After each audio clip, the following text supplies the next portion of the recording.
Hola. So I am out taking a bike ride today. Moving. It's so good. It's so good. And I'm processing this energy moving through my body, realizing that there's this density that I have been holding on to for a long time. And as I step in and own more of the light that has been gifted to me, I realize how resistant I've been, how unworthy I have felt of it. Whew. And there's like this shame moving through the body, right? And I know that as long as I breathe it out and don't try to claim it or get attached to it, because I know it's untrue. I know that all things have been forgiven. I know this. And for whatever reason, I still find myself struggling to shed these layers, because how dare I forgive these aspects of self, right? That's all it is. It's forgiving self for having played a role that was less than authentic that of the Father has asked of me, right? So participating in the game,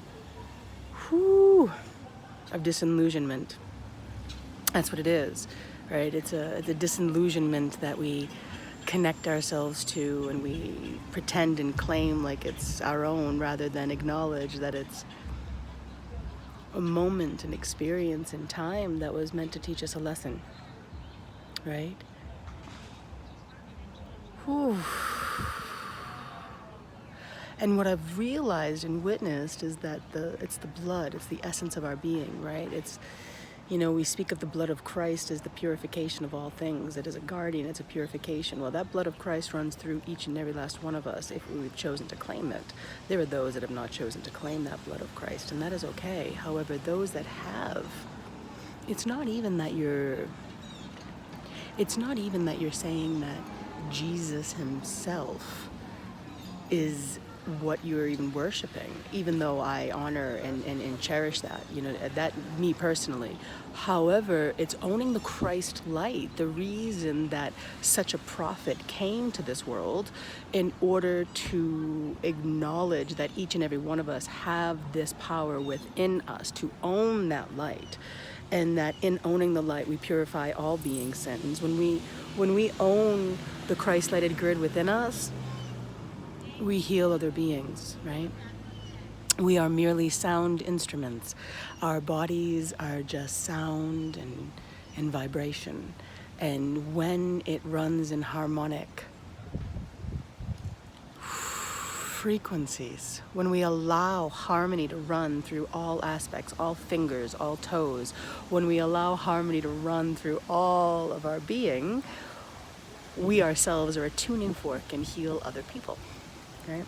So that is why I'm saying all of this, because I wish to clear my tuning fork, right? And I'm noticing that there is vibration in my tuning fork that is dense and icky and unnecessary, is really what it comes down to, because the dance that I'm dancing of believing that I am unworthy of the Father's love is the silliest. It is so silly. The adult part of me wants to weep and fall on the ground and sit in the shame of it, because that's what adults do. You know what I mean? We over persecute ourselves, and then we relive that trauma out again and again and again, because we haven't forgiven that aspect of ourselves. But children just take tantrums, right? Childs just, when they have energy that's built up in their system that they know is of low frequency, they literally will just drop to the ground and scream and kick and get it out of them. And then you can see this rebirthing take place from them, right? You can see that a child literally looks reborn after taking a healthy temper tantrum. That's when a child knows that the density that's on their body is not gross, get it off of me. That's what a child does.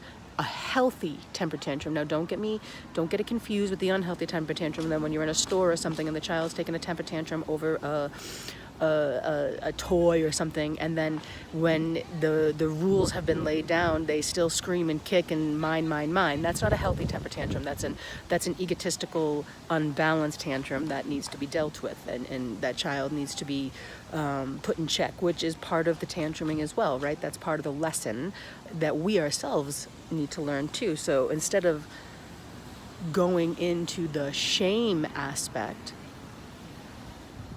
the adulting aspect really must be a self-discipline in correcting a thought process, a discipline as far as like it is unnecessary or how can I even say it? It is unhealthy to behave that manner. It doesn't create fruit. It doesn't blossom, it wreaks death and lower vibration density. So I apologize. Well, I don't really apologize for all the sunlight because the sunlight's absolutely amazing. However, you get to deal with the glare of it. Hopefully my words are enough for you to hear it.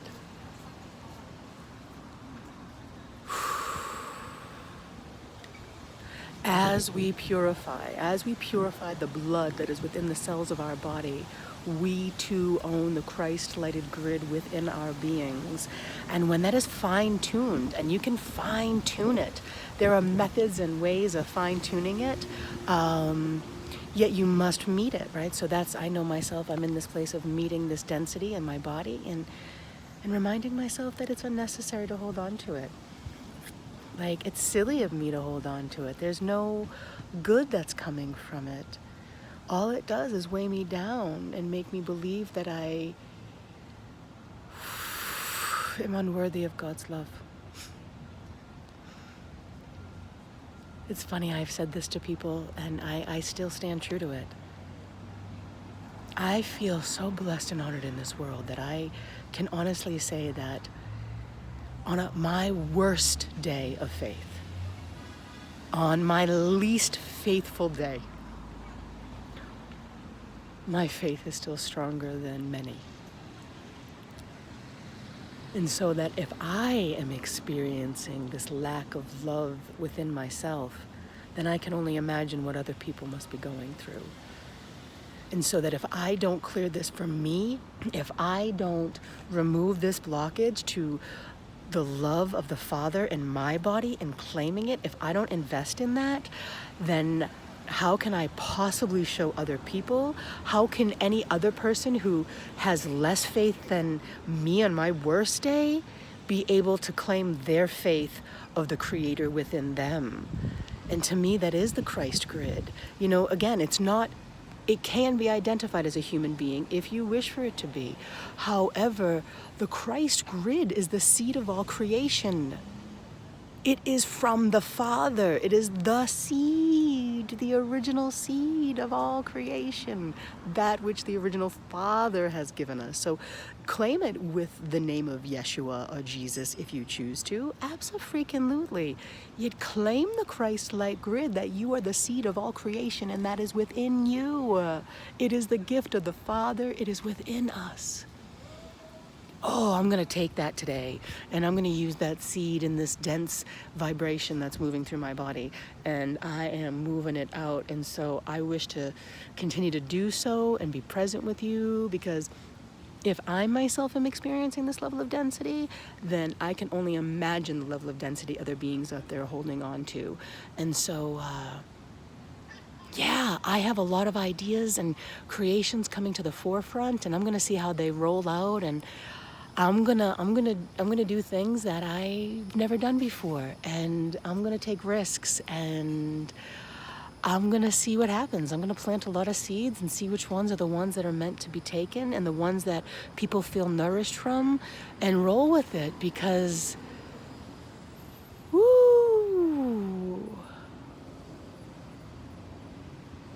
I know. Because I know the Father's love. Oh my God, do I know the Father's love? I want all beings to know the Father's love. And I want all beings to own that seed of creation that is within them and make it shine. And that just seconded it right there, baby. That just seconded it. All of us owning the seed of creation that is within us, which I call the Christ-lighted grid. That is the most potent energy that you can possibly claim. I love you. I'm gonna continue on my journey and do some more work. Take my bike out for a ride. Take my bike out. Ooh, I don't know if you can see my bike. I love my new bike. It's fantastic. It is a fantastic bike. All right, I love you. Peace out, y'all.